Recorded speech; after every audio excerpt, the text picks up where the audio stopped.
Assalamualaikum warahmatullahi wabarakatuh. Akan dikisahkan tentang Nabi Sulaiman. Sulaiman disebut Salomo dalam Yahudi dan Kristen. Adalah seorang tokoh dalam Al-Quran, Alkitab, dan Tanakh. Nabi Sulaiman adalah seorang nabi dan raja. Juga dikenal sebagai pembangun bait suci pertama. Nama Sulaiman kerap muncul dan dikaitkan dalam berbagai legenda, utamanya berkaitan dengan hal-hal ajaib dan mistik. Nabi Sulaiman lahir di Palestina, kemudian tinggal di Palestina. Orang tua Nabi Sulaiman yaitu bapaknya Nabi Daud, kemudian meninggal juga di Palestina. Setelah Nabi Daud alaihissalam wafat, anaknya yakni Nabi Sulaiman meneruskan kerajaan Bani Israel. Ada banyak hikmah dan pelajaran yang bisa diambil dari kisah Nabi Sulaiman yang merupakan raja segala makhluk. Surat Al-Sad ayat 30, dan kami karuniakan kepada Daud Sulaiman. Dia adalah sebaik-baik hamba. Sesungguhnya dia amat taat kepada Tuhannya Allah SWT dalam Al-Quran surat Al-Sad ayat 30. Nabi Sulaiman alaihissalam adalah salah satu dari 25 nabi dan rasul yang wajib diimani. Allah mengutus Nabi Sulaiman untuk memperbaiki akhlak Bani Israel. Sulaiman berdakwah berdasarkan Taurat, kitab yang diturunkan kepada Nabi Daud. Selain menjadi nabi, Allah SWT juga mengkaruniakan kerajaan yang besar yang pernah ada di dunia untuk Sulaiman. Sulaiman menjadi raja untuk segala makhluk, tak hanya manusia. Sulaiman merajai binatang serta makhluk gaib seperti jin dan setan. Allah SWT menjadikan jin dan setan tunduk kepada Nabi Sulaiman. Dan kami tundukkan pula kepada Sulaiman segolongan setan-setan yang menyelam ke dalam laut untuknya, dan mereka mengerjakan pekerjaan selain itu. Dan kami memelihara mereka itu, firman Allah dalam Al-Quran surat Al-Anbiya ayat 82. Dalam surat Saba dijelaskan para jin itu bekerja untuk Nabi Sulaiman, membuat gedung-gedung yang tinggi, patung-patung, dan piring-piring besar. Nabi Sulaiman juga diberi mujizat melunakkan tembaga.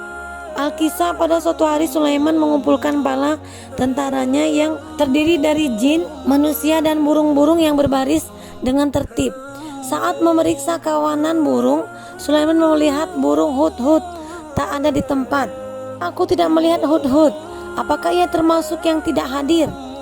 Pasti akan kuhukum ia dengan hukuman yang berat, atau kusembelih ia, kecuali jika ia datang kepadaku dengan alasan yang jelas, kata Sulaiman, sesuai dengan surat An-Naml ayat 20-21.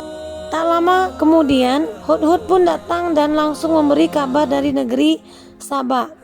Aku telah mengetahui sesuatu yang belum engkau ketahui. Aku datang kepadamu dari negeri Saba membawa suatu berita yang meyakinkan, kata hudhud. Hudhud memberitahu bahwa dia menjumpai seorang perempuan dengan singgasana yang besar. Perempuan itu adalah Ratu Balqis. Hudhud menyebut Ratu Balqis dan pengikutnya menyembah matahari. Sulaiman tak langsung percaya pada berita yang disampaikan burung hudhud. Akan kami lihat apa kamu benar atau termasuk yang berdusta. Sulaiman lalu memerintahkan hudhud untuk membawa sebuah surat ke negeri Saba. Saat mendapati surat itu, Ratu Balqis tampak terkejut dan kebingungan. Kemudian, dengan nama Allah yang Maha Pengasih, Maha Penyayang, janganlah engkau berlaku sombong terhadapku, dan datanglah kepadaku sebagai seorang yang berserah diri. Tulisan Sulaiman dalam surat itu. Ratu Balqis lalu mengutus anak buahnya untuk mengirimkan hadiah berupa harta benda dan berlimpah untuk Nabi Sulaiman. Nabi Sulaiman menolak hadiah itu dan mengancam bakal berperang melawan kerajaan Ratu Balqis. Apa yang Allah berikan kepadaku lebih baik daripada apa yang Allah berikan kepadamu, tetapi kamu merasa bangga dengan hadiahmu. Kembalilah kepada mereka.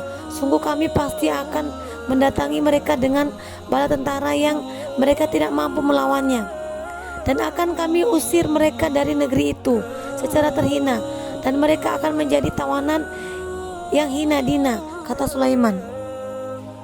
Sulaiman lalu menanyakan kepada bala tentaranya siapa yang sanggup membawa singgasana Ratu Balqis ke hadapannya sebelum mereka datang menyerahkan diri. Ifrit dari golongan jin berkata bahwa ia sanggup membawa singgasana itu sebelum Nabi Sulaiman bangkit berdiri dari tempat duduknya. Seorang yang lain berkata bahkan dia sanggup membawa singgasana itu sebelum Nabi Sulaiman sempat mengedipkan mata. Seketika singgasana Ratu Balkis terlihat di hadapan Nabi Sulaiman. Balkis pun tiba di kerajaan Nabi Sulaiman. Balkis kagum dengan kemewahan kerajaan Sulaiman. Saat diminta masuk ke dalam istana, Balkis menyingkapkan pakaiannya karena mengira sedang melewati kolam air yang besar. Sesungguhnya ini hanyalah lantai istana yang dilapisi kaca, kata Sulaiman. Balkis lalu berserah diri kepada Allah Subhanahu wa taala. Ya Tuhanku, sungguh aku telah berbuat zalim terhadap diriku. Aku berserah diri bersama Sulaiman kepada Allah, Tuhan seluruh alam, ucap Balkis. Menurutnya Ratu Balkis membuat kerajaan Nabi Sulaiman semakin luas. Sulaiman juga diberikan Allah mukjizat yang dapat menundukkan angin. Dengan angin itu Nabi Sulaiman bisa melakukan perjalanan dengan cepat. Tundukan angin bagi Sulaiman yang perjalanannya pada waktu pagi sama dengan perjalanan sebulan, dan perjalanan pada waktu sore sama dengan perjalanan sebulan pula. Surat As-Saba ayat 12. Sulaiman lalu wafat di usia 66 tahun. Nabi Sulaiman meninggal dengan cara yang berbeda dibandingkan dengan manusia yang lainnya. Nabi Sulaiman meninggal saat duduk di atas kursi. Kematiannya baru diketahui setelah tongkat milik Nabi Sulaiman dimakan oleh rayap. Maka ketika kami telah menetapkan kematian atasnya, Sulaiman, tidak ada yang menunjukkan kepada mereka kematiannya itu, kecuali rayap yang memakan tongkatnya. Maka ketika dia telah tersungkur, tahulah jin itu bahwa sekiranya mereka mengetahui yang gaib, tentu mereka tidak tetap dalam siksa yang menghinakan. Firman Allah dalam surat As-Saba ayat 13. Dan kisah Nabi Sulaiman terdapat sejumlah pelajaran yang dapat dipetik. Nabi Sulaiman selalu memperhatikan kehadiran dari kerja bala tentaranya. Dia mampu mengatur dengan baik. Saat burung-burung Hud tak ada, Nabi Sulaiman bersikap bijak dengan tidak langsung menghukumnya. Namun Nabi Sulaiman mendengarkan alasan burung hud-hud terlebih dahulu. Nabi Sulaiman juga tidak pernah menyombongkan diri walaupun memiliki banyak keahlian dan memimpin banyak pasukan. Nabi Sulaiman juga menunjukkan kebijaksanaannya saat menyadarkan Ratu Balkis. Assalamualaikum warahmatullahi wabarakatuh.